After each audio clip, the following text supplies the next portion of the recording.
Hi, welcome back to my YouTube channel. My name is Ash. Today I'm going to talk about why I got a hysterectomy at age 33. I'll start from the beginning of my story and go all the way up to the day of my surgery. I'm going to talk about the surgery itself and the recovery process in a separate video. If that's something that you're interested in, stay tuned.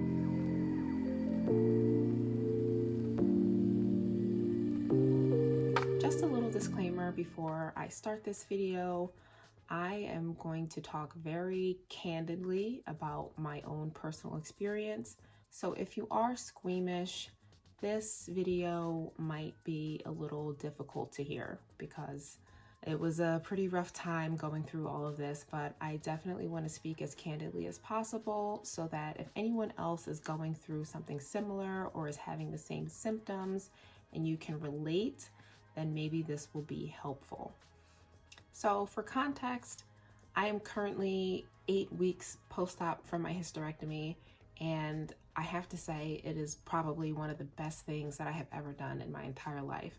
I feel so much better than I have in years.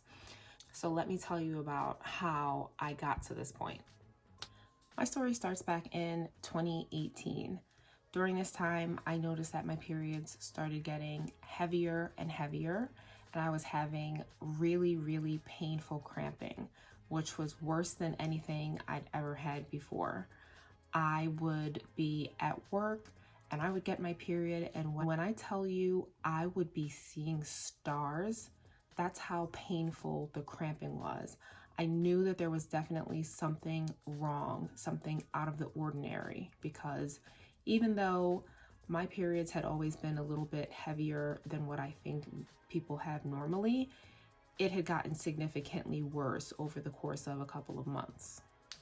So I went to see a gynecologist and I had an ultrasound done, and that showed that I had uterine fibroids. I didn't really know what to think about it, but at the time, the gynecologist assured me that this is something that is fairly benign, that this sometimes just happens, and that if I got back on birth control, it would help everything out. Now, at this time, I had not been on birth control probably for about maybe just a year. At some point in my mid-20s, I started having a really bad reaction to birth controls, and I tried a couple of them, and all of them kind of just made me really moody, really depressed, really sad. I would just cry all the time, so I'd stopped taking it prior to this point. Again, the doctor assured me that trying birth control again would help with the cramping, it would slow the bleeding, and it would also slow down the growth of the fibroids. And of course, I just trusted what he said, and I, against my better judgment, started the birth control again. That was definitely a mistake. I should have just listened to my own gut and pushed for something different, because when I tell you it did absolutely nothing, I mean it did absolutely nothing. I stayed on it for a whole year. I got another ultrasound done a year later, and the fibroids not only were still there, but they had also grown at that point. So during that year, between the first ultrasound and the second one, the fibroids had grown, the bleeding had not slowed down, and the cramping hadn't gotten any better. On top of all of that, my mood symptoms were way worse than they ever had been before. I tried to stick it out for a couple more months because that was what the gynecologist was recommending at the time, but ultimately I did end up stopping the birth control again, probably early 2020. Around this time, the world had pretty much shut down. It was super hard to even get an appointment. I think everyone was just doing the virtual visits at that time, and I really wanted to go in and be seen in person. My normal gynecologist was not seeing patients at all, so I had to wait a couple of months to get in with a new gynecologist. Once I was able to get in with a new gynecologist, she wanted me to start taking this medicine called Lysita that's supposed to slow down the bleeding. During that time, with everything going on in the world, I really was not comfortable taking a medication that increased my clotting risk while I could potentially catch COVID and, I don't know, get a super clot and then have a stroke and die. So I didn't really want to do that. So for a couple of months, I just kind of toughed it out as best I could, which really wasn't that great at all. So moving into 2021, I had actually started having a lot of fatigue, headaches, shortness of breath, and at the time, I didn't relate any of this to having anything to do with my period because I had been having heavy periods for years at that point. I'd had my labs checked multiple times during those years, and my blood counts had always been a little bit on the lower side, but not low enough to be alarming. Now, what I did not have done was any iron studies, but I'll talk about that a little bit later on. So I was having all of these other symptoms, and I actually started a workout plan in, I think it was October of 2021, because that was right before I got engaged, that I started this new workout plan, working with a trainer. And the thing that stuck out to me the most was that I could not get through the workouts at all. And I was not new to exercising. I was, not super consistent, but I definitely wasn't new to it. I was eating super healthy and I was trying to do these workouts and I literally could not even get through them. I felt so tired. I felt so weak. And instead of getting stronger week after week after week, I felt like I wasn't making any progress at all. So I saw this other gynecologist. I told her, I don't really want to take this medicine. What else can we do to slow down the bleeding? So this was at the end of 2021 at this point, and she suggested an IUD. And I said, okay, fine. If this is something that's going to decrease the bleeding and decrease the cramping, I'm all for it. She's like, yeah, it'll slow down the bleeding, it'll slow down the cramping, and a lot of people stop getting their period altogether when they have an IUD, which obviously I was super thrilled about. I was like, yes, if I never have to bleed again, it will be too soon. Absolutely sign me up. So this was the end of 2021, and I think it was January of 2022 when I went in to get the IUD placed. The IUD placement is typically just done in the doctor's office. It's supposed to be quick and relatively simple. I was told to expect just some cramping for the next day or two, and that would be it. So I went to my appointment to get the IUD put in, and the doctor was not able to insert the IUD. And she tried really, really hard. And it was extremely painful, and she couldn't get it in. She said that my cervix was really stenosed, probably from not ever having kids. It was just locked up tight, and she couldn't get anything in there. So at that point, she suggested that I go to the operating room under anesthesia to get the IUD placed. That seemed a little dramatic for me. I wasn't super excited about that plan. The other problem at the time was that I had already interviewed for and accepted another job. So I knew that there was no way I was going to be able to get scheduled in the OR and get this thing placed on time, because once I switched jobs, I was going to have to get new insurance. I knew that there was going to be at least a month lapse in my insurance, and I can't go and have a procedure done and then not have insurance and not be able to go to my follow-ups. So everything just pretty much stalled at that point. I started my new job in March of 2022, and my insurance didn't become active until May 1st. So on the day that it became active, I called and made a bunch of appointments with new doctors because all of my old doctors were now out of network. And I couldn't even get in to see a gynecologist until I think the end of June. And I was able to get in with a primary care doctor a little bit before that. So once I went in to see the primary care doctor, I told him about the symptoms that I was having, and he ran all of the tests, like pretty much every single blood test. And lo and behold, my blood counts and my iron studies were truly, truly pathetic. My hemoglobin was 8.1. My iron studies were basically like non-existent. Like, do you have any iron? No, it's gone. I'll put my results up here on the screen. so you can see what a normal result is and what my results were. So they were truly pathetic.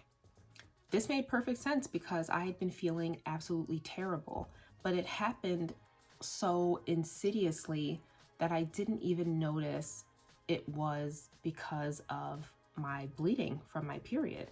It had gotten worse and worse and worse over time, to the point where it was actually affecting my labs and affecting pretty much everything else. So at that point, I had to get on iron pills, which didn't work out for very long. I ended up seeing a hematologist before I could even get in to see the gynecologist, and I had to get scheduled for iron infusions. So I think it was between my hematology appointment and my first iron infusion that I actually did get to see the gynecologist. When I talked to her, she was absolutely 100,000,000% wonderful. She was super, super attentive. She actually listened to what I had to say, and she was able to offer me options other than take more oral birth control, because I told her I absolutely did not want to do that again. At that point, it was June of 2022, and I was getting married in November. I still had my bachelorette party, my bridal shower, and all of the wedding things to take care of between that time. So I knew that I needed something temporary to get me through the next 9 months, because I decided at that point I just wanted to have a hysterectomy. My husband, fiance at the time, and I had talked about kids, and we knew that we didn't want to have kids anyway. So that was definitely a very, very easy decision for me.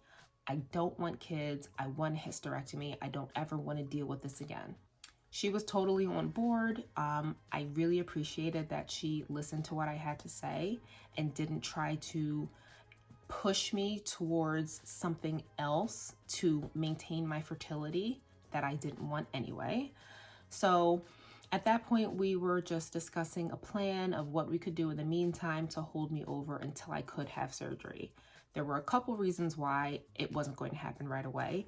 Number one, my blood counts were pretty much terrible, so I couldn't have surgery even if I wanted to. Number two, my wedding was coming up, and I didn't want to be dealing with any of that during the time that I was dealing with everything with the wedding. And number three, I had just started my new job, and I needed to be there for a full year before I would even be eligible to take leave for the surgery. So we just decided on a plan to try to get me through the next couple of months. She did go ahead and put me back on the Lysita. Well, put me on the Lysita because I never took it to begin with. But at that point, COVID was not this shiny new thing. I wasn't super worried about catching it, and I was more interested in not bleeding profusely. So I did go ahead and start taking that. And then she also scheduled me to get the IUD put in again. I told her all about the terrible experience that I had trying to get it in the first time, and she recommended having one of her colleagues who was really, really good at them put it in instead. That was a really, really, really terrible experience. I absolutely hated it. It was so, so, so, so painful. My uterus was kind of like tilted downward, so I absolutely felt everything. I felt when he pulled it up to get the IUD in. It was terrible, but okay, great. Now the IUD is in. I knew that over the first 6 months, things could be very irregular, but by the time I get to the end of 6 months, things should slow down significantly. The bleeding should slow down, the cramping should slow down, and maybe I wouldn't have a period at all. However, my doctor did warn me that because I have fibroids, it's possible that the IUD won't stay in. We'll get to that in a minute. So before I had the IUD placed for the second time, I had another ultrasound, and of course the fibroids were even bigger than they had been the year prior. So I got the IUD put in on August 1st, and then at the end of August, September, October, and November, I had those 4 periods. And during that time, the first 2 months, I would say the bleeding did slow down a little bit, but the length of my period was a lot longer. It used to be 5 to 7 days, and at that point it was like 8 to 10 days. I knew to kind of expect some irregularities at that point, so I wasn't too concerned. By the time I got to October, I started to notice that it was starting to get a little bit heavier again, and I started having a lot of clots, which I didn't have in the beginning. And I was like, is this normal? I called the doctor, I went in, I had the string check, everything was fine. They said, yes, this is normal. You know, in the first 6 months, things are gonna be very irregular. Everything's fine. Okay, cool, great. By the time December comes around, that's when things kind of took a turn for the worse. I was super lucky that I was able to have my wedding and my honeymoon without a period, without any spotting, without anything. Thank goodness for that. The weekend after I came back from my honeymoon, I got my period again. And I knew immediately that something was wrong. I had an event to go to. I was up, I was getting dressed, and I could not get off the toilet. I was bleeding so profusely that I thought I was going to be late. We were meeting somewhere to get on a bus, like a party bus, to go to another location. It was a whole big event, and I could not get off the toilet. I was bleeding so profusely. This was like someone turned on a faucet, and it was just constantly coming out. It wasn't on full blast, but it was very constantly coming out. So that day, honestly, that day was really terrible because I could not use my Diva Cup with the IUD. I had tried it, I think maybe the second period I had after I got it placed, and I felt like there was some tugging every time I took it out, so I just stopped using it. I hadn't used tampons in years, and I definitely wasn't going to start using them now. So it was just, you know, pads and Thinks. The Thinks are the period panties that are like absorbent. I went on this event. I went to this event, this thing, and I was bleeding profusely the entire time. Now, I was probably on that bus for like 3 hours going and 3 hours coming. So imagine how absolutely mortified I was when we finally got to where we were going and I had started bleeding through my pants, bleeding through my pad, my period panties, the spandex that I had on under my pants because it was winter, so it was freezing. And I was like, oh, let me just put on an extra layer, and right through to my pants. Thankfully, I always kept a Tide pen in my bag and I was able to spot clean, but it was absolutely mortifying because I'm a big old grown woman and here I am bleeding through my pants. Like, what is going on? I knew something was wrong at that point. Fast forward to the end of the month. Now that date was, I think, December 11th. So fast forward to the end of the month, I get COVID on Christmas Eve. Yay me. And by the time I go back to work, you know, I think I went back to work on, I guess, the 29th because they were only doing 5 days at that point. So on the 30th, that's when things again took a turn for the worse. I was expecting that I was going to get my period, I think, the following week. But since everything had been so irregular since I got the IUD, I just kept a liner or a pad on most of the time. I started having a little bit of spotting, so I had like a small pad on. The day before, so I guess it is the 29th, yeah, I went to bed, woke up in the middle of the night in excruciating pain in like my right lower quadrant. It woke me up from my sleep. But I had kind of had a similar-ish pain before, and I thought that maybe it was something going on with one of my ovaries, and I was like, oh gosh, here we go with this again. But I just took some Tylenol, went to sleep. So the next day, this is December 30th, I go to work, I have my little pad on, I'm having a couple little drops here and there, nothing major at all. Now let me take you through this ridiculous timeline. So I go to lunch, I come back, it's about 1 o'clock. I'm at work, I'm sitting at the desk, and all of a sudden I feel gushing. And I'm just like, oh, what's going on here? What is going on here? So I feel this gushing and I'm like, woof, let me run to the bathroom. I run to the bathroom and I'm sitting there for 10 minutes. Now, before I said it felt like someone turned on a faucet, this time it was a fire hydrant. Someone turned on a fire hydrant inside my uterus and blood was gushing out. Blood and clots gushing, gushing, gushing. And I'm sitting there like, oh my goodness, what is going on? What is going on? I was absolutely terrified. At some point, it slowed down just a little bit, and I was like, okay, let me just get myself together, go back to work. So I get myself together, I go back to work. 10 minutes later, I'm sitting there, I feel that gush again. And from the time I felt the gush, and I was just like, oh my goodness. And I looked down and the blood is coming through my pants. So I hopped up, I ran back to the bathroom. And again, I'm sitting there for like 10 minutes, pouring blood and clots. And I'm like, oh my God, am I gonna die? Like, am I gonna die today? Am I gonna bleed to death in this work bathroom that's like in our break room, which is behind a locked door? No one's gonna find me in here. Am I actually gonna die today? So I'm absolutely panicking at this point. And I'm like, okay, I just have to I have to get myself together and I have to get out of here. I have to get to an emergency room. I was at work inside a hospital, but I was definitely not going to that emergency room. I wanted to go to the one at the main campus. It was only like 15 minutes away, but I knew I had to leave like immediately. So I clean myself up, I get myself together, and I go out to the desk. I call my boss. I'm like, hey, I'm bleeding to death. I have to leave. And he's like, okay, fine. Do what you got to do. Great. I go, I'm locking up all the cabinets.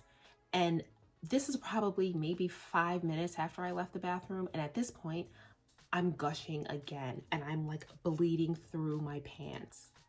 And I'm like, oh my God. So I am like, waddling to the car, waddling out of the door.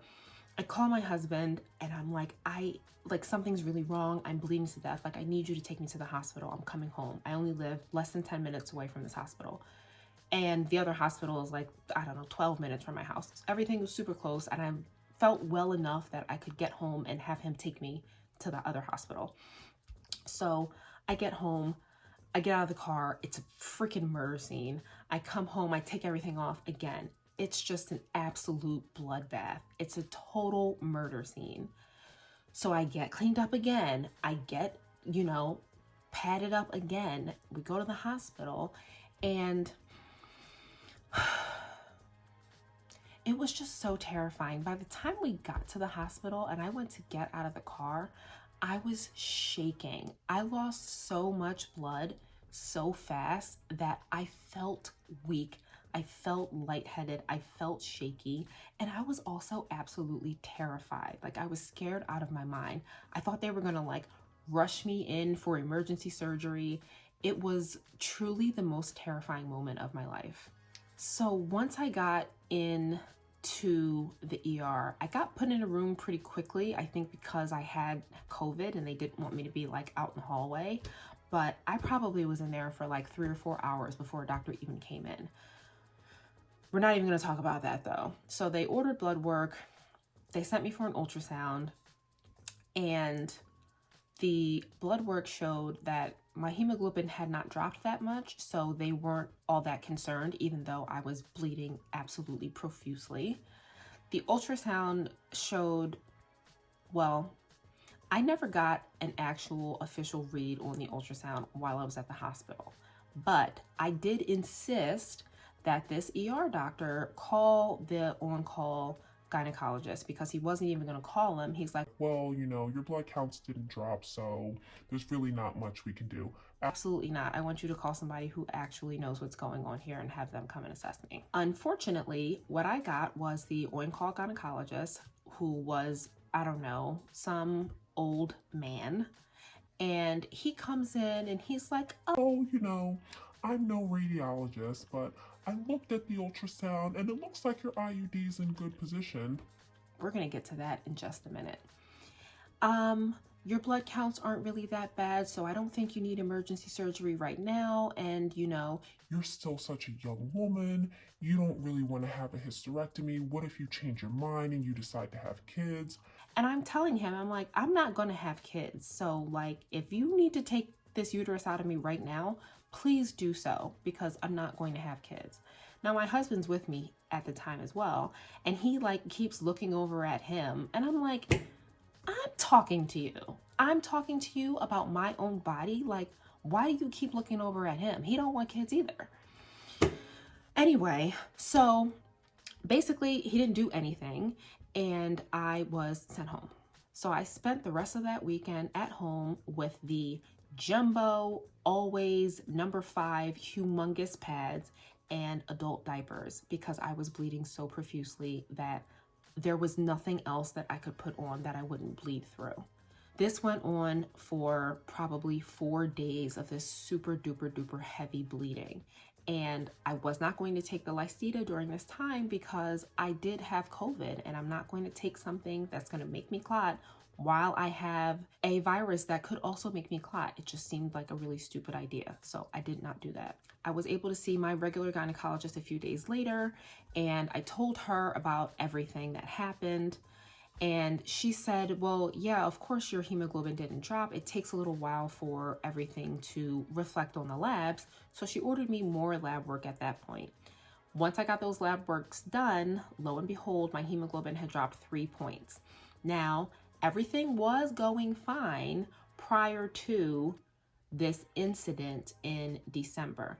I had gotten my iron infusions, my blood counts were up, my iron was up, everything was looking good until this absolute disaster. She got my blood work and then she did an exam, and she also looked at the ultrasound report. The ultrasound did not mention my IUD at all, which obviously was weird because this other quack said that he looked at the ultrasound and saw it in good position. So right there in my appointment, she called the radiologist and she asked about it. And he said, yeah, there was no IUD at all. When I had the ultrasound done, my IUD had already expelled itself. And I know exactly when it happened. It happened the first time that I went to the bathroom and I was sitting on the toilet and all that blood and clots and everything was just gushing out. I'm sure that that's when the IUD came out. And this other quack told me that, oh, nope, it's still there. It's in good position. Go to jail. Or like hang it up. Like, you should not be practicing. You should not be saying anything, really, because no, you're not a radiologist. You shouldn't have said anything. Anyway, I told her at that point, I want a hysterectomy. I want it now. I'm already married. That's great. My 1-year work anniversary is in 2 months. I need to be scheduled for like as soon as possible after mid-March. And she's like, absolutely. So before I left that day, I had a date for surgery scheduled. So at this point, I still had to get through 3 months without bleeding out and not being able to get my surgery. So I had to get another round of iron infusions, and I did end up starting the Lysita again. And it worked kind of okay for the first period after that ER fiasco. But then by February, it wasn't working at all. I was literally in the bathroom like every hour emptying my cup and changing my pad because I was just bleeding so profusely. Clots, the whole 9 yards. So I called my gynecologist. She was out, but my surgeon took the call, who I had not met yet, but she was just an absolute angel of a woman, and she took care of everything for me. So she put me on a gestin, which is progesterone, and I had to start that, I think, 4 times a day for a couple days, and then 3 times a day for a couple days, and then twice a day until I saw her. So I did that, and it worked okay. Once my period stopped at the end of February, I was still taking the progesterone and it was making me crazy. It was making me absolutely crazy. I knew that it was going to happen and I thought that I could handle it, but I decided that I couldn't. So what did I do? I stopped taking it. That was the dumbest thing I've ever done because I sure got my period again the following weekend. Once 2 days went by with me not taking any progesterone, my period started like it had never stopped. Blood, clots, the whole 9 yards. And I was truly like, I was a corpse at that point. I was so pale. I was so tired. I was so weak. And I was like, okay, stop messing around. You only have a couple more weeks until this surgery. I restarted the taper over and took it the way I was supposed to for the rest of the time. And thankfully, I did not get another period at all until, well, ever. That was my last period ever. I started taking the progesterone again and I never had another period. I took my last dose the night before my surgery and then I had my surgery done on April 7th. The one thing that I want anyone watching this video to take away from this is that if you feel like something is wrong, please see a medical professional. It is not normal to be bleeding profusely every single month. It's not normal to have super painful periods. None of these things are normal. Please see a medical professional. That's all for right now. If you have had any symptoms like this or you have any questions about anything I talked about in this video, please feel free to leave them down below and be on the lookout for part 2 where I talk about my surgery and my recovery process. Bye-bye for now.